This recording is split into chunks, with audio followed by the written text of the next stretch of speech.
Cahaya Kolbu.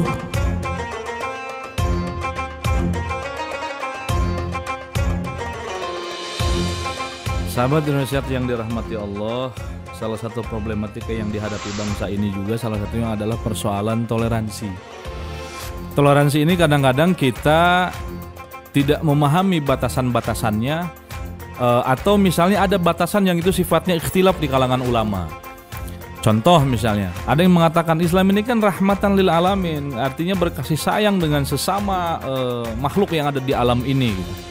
Tapi kemudian ada pertanyaan, lalu ketika kami mengucapkan selamat Natal kepada non-muslim, bagaimana hukumnya? Nah, ini kan ikhtilaf di dalam kalangan alim, kalangan ulama. Ada yang membolehkan dengan elat tertentu, dengan sebab tertentu. Ada juga yang memang saklek mengharamkan.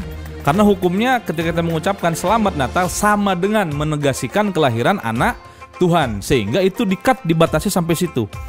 Tapi ada sebagian ulama kita seperti misalnya Al-Habib Ali Al-Jufri dari Makkah misalnya, itu beliau membolehkan selama dengan batasan relasi.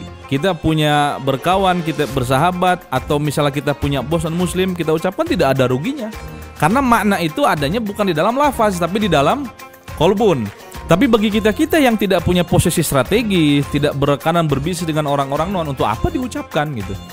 Lalu toleransi yang sebenarnya bagaimana? Allah Subhanahu wa taala berfirman di dalam surah Al-Kafirun. Nah, inilah yang menjadi landasan toleransi di dalam beragama. Sehingga yang disebut dengan rahmatan lil alamin itu toleransinya seperti yang disampaikan Allah dalam surah Al-Kafirun.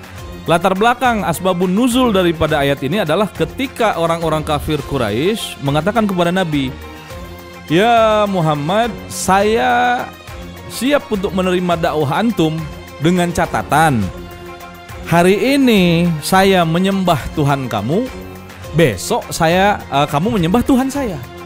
Itu kan adil ya Muhammad. Kemudian Nabi Muhammad sebagai manusia sisi lahiriahnya mengatakan, oh ini ada baiknya juga untuk temporer sementara menarik mereka masuk ke dalam agama kita, setelah itu baru kita dakwahi kembali. Tapi ternyata Allah tidak berkenan dengan cara seperti itu.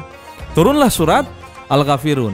Ya ayyuhal kafirun la a'budu ma ta'budun. Jadi, wahai orang, sampaikanlah Muhammad kepada orang-orang kafir bahwa aku bukanlah penyembah Tuhan yang engkau sembah. Sampai di akhir ayat, lakum dinukum waliyadin. Untukmu agamamu dan untukku agamaku. Jadi ada batasan-batasan tertentu, khususnya ijtima ijma para ulama mengatakan, jumhur para ulama mengatakan bahwa toleransi itu berlaku di dalam hal apapun kecuali dalam persoalan tauhid, dalam persoalan peribadatan. Di luar persoalan itu, berbagi makanan kah, berbagi pekerjaan kah, berbisnis itu tidak ada masalah. Selama tidak menyangkut dengan urusan-urusan akidah, persoalan tauhid. Wallahu a'lam bishawab.